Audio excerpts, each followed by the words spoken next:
Komenti I fjalëve të urta.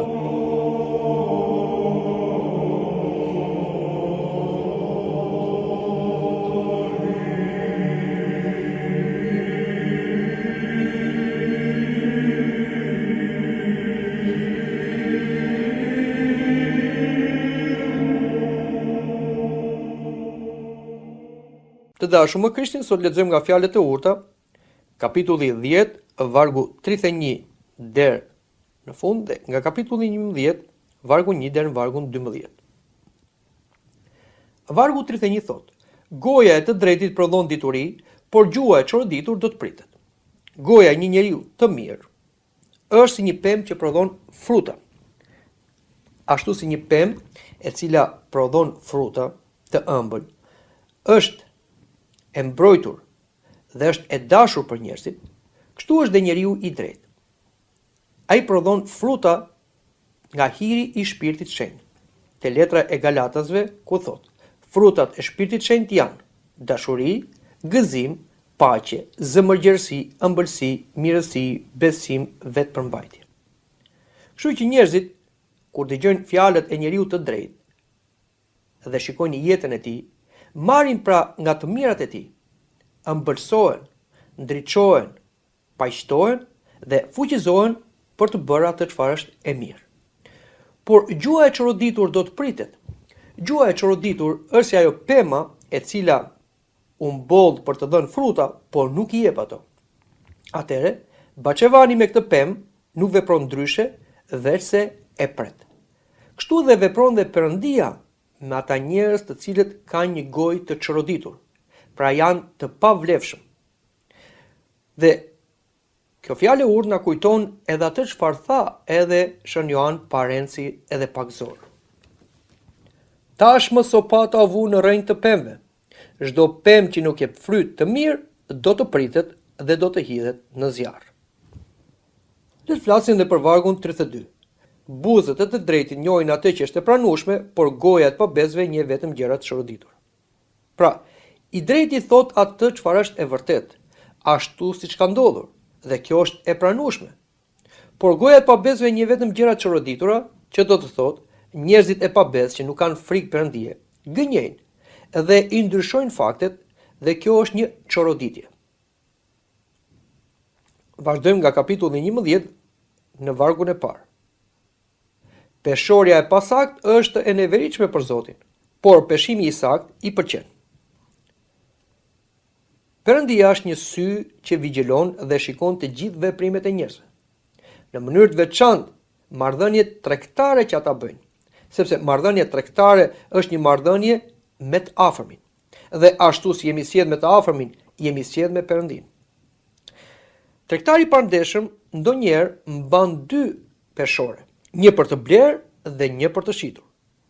Peshat e blerjes për tregtarët e pabezë dhe mashtrues ishin më të rënda se ç'duhet të ishin, kështu që ata merrnin më tepër mall nga ç'paguanin. Peshat e shitjes ishin më të lehta se standardi, kështu që blerësi merrte më pak se ç'paguante. Këto praktika që akuzohen dhe nga ligji që Zoti I dha Mojsiut, këto praktika që janë të neveritshme për Zotin, fatkeqësisht vazhdojnë dhe në ditën e sotme. Njerëzit tregtar të pandershëm shesin atë që është e lirë për të shtrenjtë, atë që është e prishur për të mirë, dhe nuk shesin vetëm ushqime, por shesin edhe ilaçe që ka të bëjë direkt me jetën e njerëzve, ose me ushqime të cilat janë të dëmshme për konsum. Kjo është e neveritshme për Zotin, por peshimi I sakt I pëlqen. Pra Zoti shikon të gjitha si thash, dhe atë njeri I cili është I ndershëm në marrëdhënien e tij tregtare, patjetër që Zoti e pëlqen dhe bekon. Por kjo fjalë e urtë mund na jap edhe një kuptim tjetër. Ndoshta edhe për peshimin që bëjmë neve të fakteve, të ngjarjeve. Prandaj duhet jemi të kujdesshëm, sepse të gjithë neve kemi një peshore, kemi arsyetimin tonë. Dhe ky arsyetim duhet të jetë I urtë, I sakt, I vërtet për gjëra që shohim rreth nesh. Në familje, në shoqëri, në kishë e kudo. Dhe ne duhet kemi një peshim të saktë.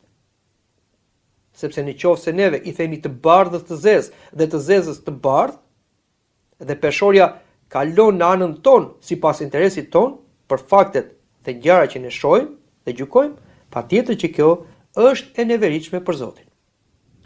Vargu 2 thotë: kur vjen kryelartësia, vjen edhe turpi, po dituria është me njerëzit e thjeshtë. Në fillim vjen kryelartësia, që nuk është gjë tjetër veç se mëkati i krenarisë. Një njeri që i pëlqen mendja vet, vetja vet, ai shkëputet nga Perëndia, nga urtësia dhe dituria e Perëndisë. Ai nuk i dëgjon këshillat e të afërmit, kështu që bën veprime të dëmshme dhe të turshme. Prandaj, disa njerëz i thonë të tjerëve që ju duan të keqen, të hyptë vetja në qef. Por dituria është me njerëzit e thjeshtë. Njerëzit e thjeshtë, njerëzit që janë të përulur, kërkojnë ndriçim nga Perëndia, pranojnë këshillën nga i afërmi dhe kështu ata e minimizojnë rrezikun për të rënë në vepra të dëmshme dhe të turpshme.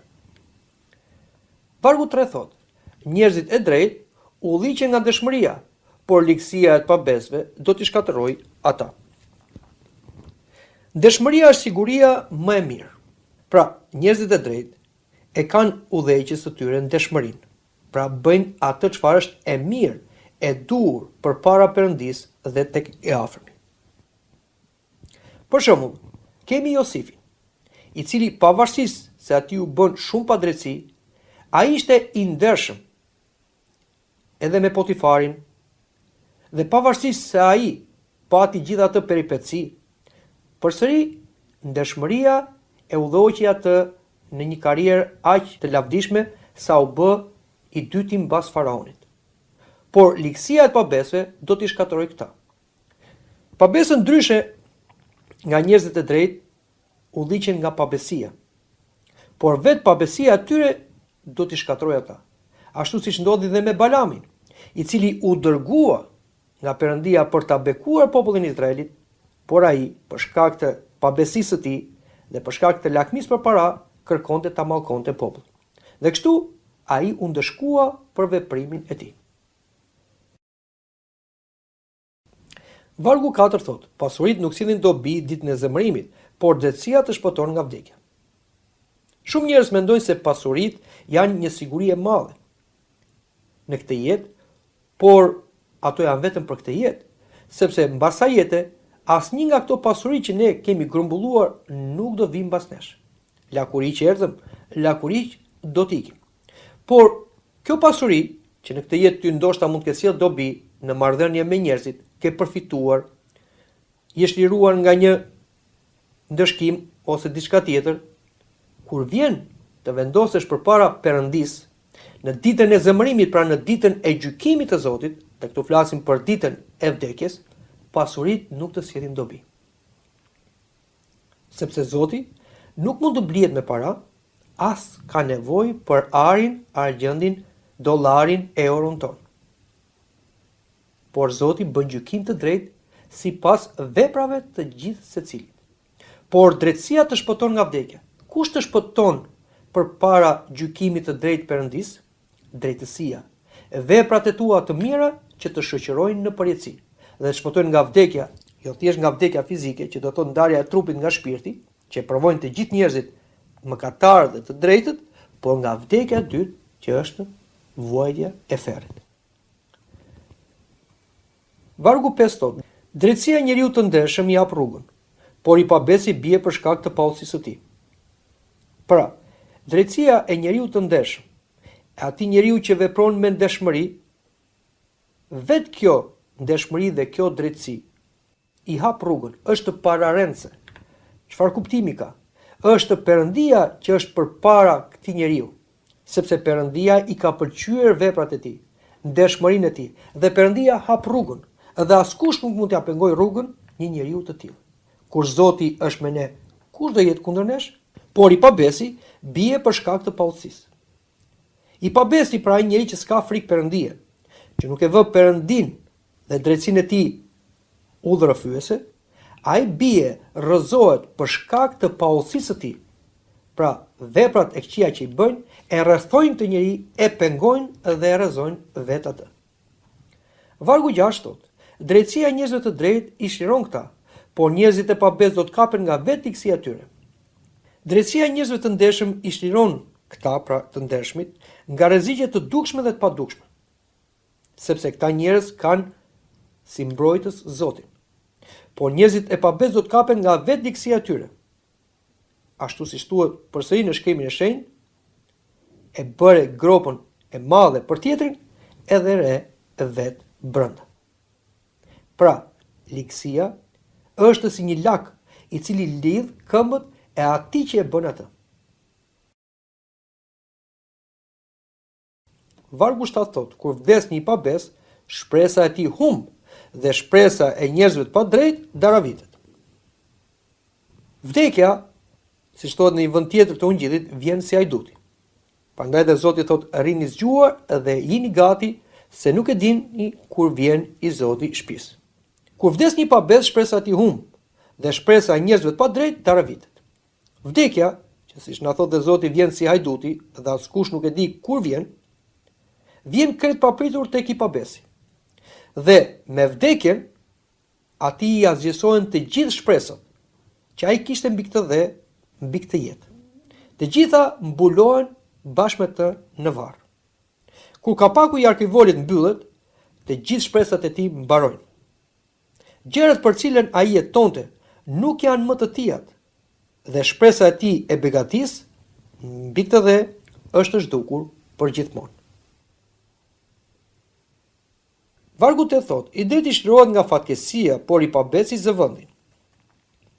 Perëndia, që është i drejtë, e shliron të drejtin nga fatkeqësia. Edhe i drejti ka fatkeqësi. Këto fatkeqësi vijnë për shkak të ligësisë së djallit dhe të njerëzve mëkatar. Por nga të gjitha këto fatkeqësi, Perëndia do ta shirojë. Perëndia është i drejtë dhe do bëj gjykim të drejtë. Edhe në këtë jetë, ai liron të drejtin nga fatkeqësia, dhe kemi këtu Jobin, i cili vuajti padrejtisht, por u shlirua me fuqinë e Perëndisë. Por në mënyrë të veçantë, i drejti shlirohet kur largohet nga kjo jetë, në vendin e parajsës, ku nuk ka as lot, as hidhërim, as mundim, por vetëm gëzim. Por i pabesi zëvendin, që do të thotë, i pabesi, i cili i ka krijuar fatkeqësi të drejtit, sipas gjykimit të drejtë Perëndis, do të vuajë për shkak të padrejtisë. Pra gjithë ajo fatkeqësi e të drejtit do të kalojë tek ai. Dhe atë të pabesin nuk ka kush ta shtrirojë. Kemi një histori në Shkrimin e Shenjtë të 3 djemve që u futën në furrë. Dhe ata njerëz të cilët urdhruan t'i fusin në furrë 3 djemat, ose urdhruan që ta ndezin furrën akoma më shumë, u dogjën. Kurse 3 djemat mbeten të paprekur nga zjarri. Vargu 9 thot, me gojën e tij hipokriti shkatron të afërmin e tij, por të drejtë shlirohen për shkak të dijes së tyre. Një njeri i pabest, një hipokrit, për shkak të xhelozisë dhe të çmirës, kërkon ta shkatrojë jetën e të drejtit, duke gjykuar, përgojuar, shpifur dhe ngritur kurthe. Por të drejtë shlirohen për shkak të dijes së tyre. Dija, që është urtësia e Perëndisë, e ndriçon të drejtin për kurthet e padrejtit, dhe kështu ai nuk bie në atë kurth. Vargu 10 thot, kur të drejtët begatohen, qyteti gëzohet, por ku vdesin pabesët, dëgjohen britma gëzimi. 2 raste ka qyteti ku shpërthen. Në rastin e parë, kur begatohen të drejtët, sepse kur pasurohen të drejtët, patjetër që ata do ndihmojnë të afërmit. Dhe rasti i dytë, kur vdesin pabesët. Pra njerëzit e ligj, njerëzit të cilët i keq trajtojnë të afërmit, vdesin, ikin nga kjo jetë dhe kështu ata i lirojnë viktimat e tyre, pra njerëzit, dhe kjo është një çlirim, prandaj edhe qyteti lëshon britma gëzimi. Vargu 11 thot, nga bekimi i njerëzve të drejtë qyteti ngrihet, por goja e pafeve e çon në shkatrim. Bekimi i njerëzve të drejtë ka të bëjë me lutjen që ata i bëjnë Perëndisë, dhe Perëndia për hir të kësaj lutje e bekon qytetin. E bekon udhëheqjen e qytetit, banorët e qytetit, dhe kështu nëpërmjet këtij bekimi ngrihet qyteti. Ashtu si dhe apostulli Shën Pavli këshillon Timotheun në letrën drejtuar atij, të bëj thirrje pra para së gjithash që të bëhen përgjërime, lutje, ndërhyrje dhe falënderime për të gjithë njerëzit, për mbretit e për gjithë ata që janë në pushtet, që të mund të shkojmë një jetë të qetë dhe të paqët me çdo perëndishmëri dhe nder. Sepse kjo është e mirë dhe pëlqyer përpara Perëndis, shpëtimtarit ton. Por goja e pafeve e çon në shkatrim. Pra, kush e çon në shkatrim një qytet? E çon goja e pafeve. Sharjet, mallkimet, blasfemit. Në ligjin që Zoti i dha Mojsiut na thuhet: mos e merr emrin e Zotit në përgojë kot, sepse nuk do ta lë pa ndëshkuar atë që e merr emrin e Zotit në përgojë kot. Si mund të ketë begati një qytet i cili shan emrin e Zotit dhe njerëzit tallen me emrin e Zotit? Patjetër që Perëndia do bëj drejtësi. Dhe këto qytete dhe këto qytetrime që blasfemojnë hapur Perëndin, patjetër do shkatrohen. Dhe për këtë shkatrim janë përgjegjës gojet e të pafeve. Vargu 12 thot: kush e përbuz të afërmin e tij nuk ka mend, por njeriu i matur hesht. Ai njeri që përbuz të afërmin, që është i ngjashëm me atë, nuk ka mend sepse ai përbuz Perëndin. Ne dimë se çdo njeri është krijuar sipas ikonës Perëndis. Vetë Zoti Jezu Krisht tha: çdo gjë që ja keni bërë këtyre më të vegjëlve, ma keni bërë mua. Pra, ai që përbuz të afërmin, e fyen pra të afërmin, ai është në gjyq me Perëndin.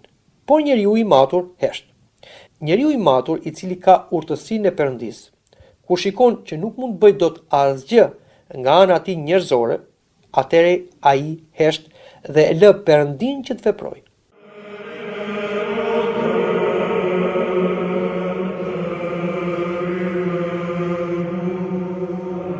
Dëgjuat komentin e fjalëve të urtë.